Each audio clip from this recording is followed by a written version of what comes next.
నమస్తే, welcome to Sakshi education. తెలంగాణలో రోజు రోజుకు పెరుగుతున్నటువంటి నిరుద్యోగ సమస్యపై మనతో చర్చించడానికి independent student union state president Karan గారు మనతో పాటు ఉన్నారు. నమస్తే బ్రదర్.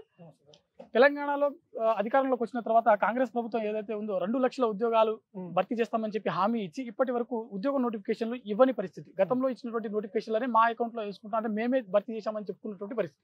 దీన్ని మీరు ఏ విధంగా చూస్తున్నారు?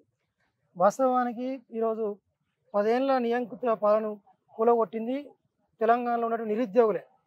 తెలంగాణ నినాదం ఏదైతే నీళ్లు నిధులు నియామకాలనే పేరుతోటి ఈ ప్రభుత్వం అధికారంలోకి వచ్చి మొట్టమొదటి నినాదాన్ని నియామకాలను ఈరోజు చేయకుండా 10 ఏళ్ళు విద్యార్థులు నిరుద్యోగులు మోసం చేస్తూ 10 ఏళ్ల పాలన సాగింది.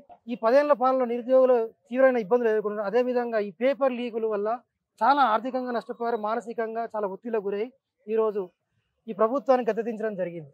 కేవలం నిరుద్యోగుల పోరాటాల వల్లనే ఈ నియంత ప్రభుత్వం కేసీఆర్ను గద్దెదించడం జరిగింది. నిరుద్యోగుల పోరాటాల మీద గద్దెనెక్కిన రేవంత్ రెడ్డి గారు పాలన కూడా అదే విధంగా సాగుతూ ఉన్నది. ఈరోజు నియామకాలు చేయకుండా, నోటిఫికేషన్లు ఇవ్వకుండా, ఇచ్చిన నోటిఫికేషన్లు కూడా తప్పుల తడక చేస్తూ నిరుద్యోగులను తీవ్రమైన మానసిక వేదన గురి చేస్తూ ఉన్నారు. ఈ గ్రూప్ 1 నోటిఫికేషన్ ఇన్ని సంవత్సరాలు జరుగుతుందా? అసలు ఏ రాష్ట్రంలో అయినా ఇంత నిర్లక్ష్యంగా జరుగుతుందా? ఒకసారి ఆత్మపరిశీలన చేసుకోవాలి రాష్ట్ర ప్రభుత్వం. ఎందుకంటే ఇన్ని కేసులు ఇప్పుడు 3 సార్లు నోటిఫికేషన్ వేసి కేసులు అయ్యి ఎగ్జామ్స్ క్యాన్సిల్ అయ్యి పేపర్ లీక్ అయిన తర్వాత కూడా ఇంత నిర్లక్ష్యంగా వ్యవహరిస్తూ తెలుగు మీడియంలో చదువుకున్న వాళ్ళకి రాకుండా మరి తెలుగు రాష్ట్రంలో తెలుగు విద్యలు రాకపోతే ఇంకెవరికి వస్తాయి మరి ఉద్యోగాలు? రేపు సర్వీస్ చేసేది గ్రామీణ ప్రాంతాలకు వెళ్ళి మనం సర్వీస్ చేయాల్సి ఉంటుంది. గ్రామీణ ప్రాంతాల్లో ఈ ఇంగ్లీష్ మీద చదివే రైతులు కార్మికులు ఉండరు, తెలుగులోనే మాట్లాడతారు.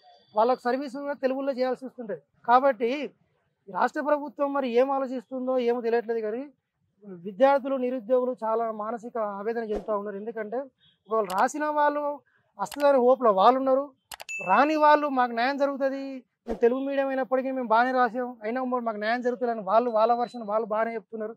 మరి ఇది అన్యాయం ఎట్లా జరుగుతుందో రాష్ట్ర ప్రభుత్వం ఆలోచించాలి. తక్షణం టీఎస్పీఎస్సీని ప్రక్షాళన చేయాల్సిందిగా మేము కోరుతా ఉన్నాం. గతంలోనే చెప్పినాం, టీఎస్పీఎస్సీ హడావిడిగా మహేందర్ రెడ్డిని తీసుకొచ్చి ఆయన 1 సంవత్సరం కూడా లేకుండా కేవలం గ్రూప్ 1 వరకే తీసుకొచ్చి, అంటే దీని వెనుక ఏం జరుగుతూ ఉంది? ఒక నిబద్ధత గల ఆఫీసరు ఒక నోటిఫికేషన్ పూర్తి స్థాయిలో లేకుండా ఎగ్జామ్ కండక్ట్ చేయడానికి ఒకరు, ఎగ్జామ్ వాల్యుయేషన్కి ఒకరు, రిజల్ట్ ఇవ్వడానికి ఒకరు పెడితే ఇందులో ట్రాన్స్పరెన్సీ ఎక్కడ ఉందని అడుగుతా ఉన్నాం రాష్ట్ర ప్రభుత్వాన్ని. కాబట్టి టీఎస్పీఎస్సీని ఒక నిపుణులని, నిజాయితీ గల వ్యక్తులని టీఎస్పీఎస్సీలో రిక్రూట్ చేసి తద్వారా నియామకాలు చేయాల్సింది రాష్ట్ర ప్రభుత్వం డిమాండ్ చేస్తాం. మరోవైపు ఇప్పుడు గ్రూప్ 1లో ఉన్నటువంటి కొన్ని అవకతవకలు జరిగాయని చెప్పి కొంతమంది కోర్టుకు వెళ్ళడం జరిగింది. ఇప్పుడు అది కోర్టు పరిధిలో ఉన్నటువంటి విషయం అనమాట.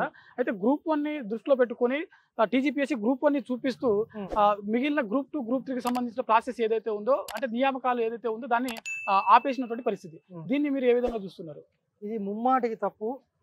వాస్తవానికి ఈ నియామకాలు అపాయింట్మెంట్ ఆర్డర్లు తొందరగా ఇచ్చినట్టయితే ఇంకొక ప్రభుత్వానికి ఒక వెసులుబాటు ఉంటుంది. నెక్స్ట్ నోటిఫికేషన్ ఏం చేయాలని ఆలోచించడానికి ఒక అవకాశం ఉంటుంది. కానీ ఏళ్ల తరబడి వీటిని సాగదీస్తూ నోటిఫికేషన్లు ఇవ్వకుండా, ఇచ్చిన నోటిఫికేషన్ని సరైన సమయంలో సరైన పద్ధతిలో నిర్వహించకుండా, తప్పుడు టైం టేబుల్ వేసుకొని ఒక అవగాహన లేకుండా నోటిఫికేషన్లు ఇవ్వడం వల్ల నిరుద్యోగులు తీవ్రంగా నష్టపోతూ ఉన్నారు, ఆర్థికంగా నష్టపోతూ ఉన్నారు, మానసికంగా ఇబ్బందులు పాలవుతూ ఉన్నారు.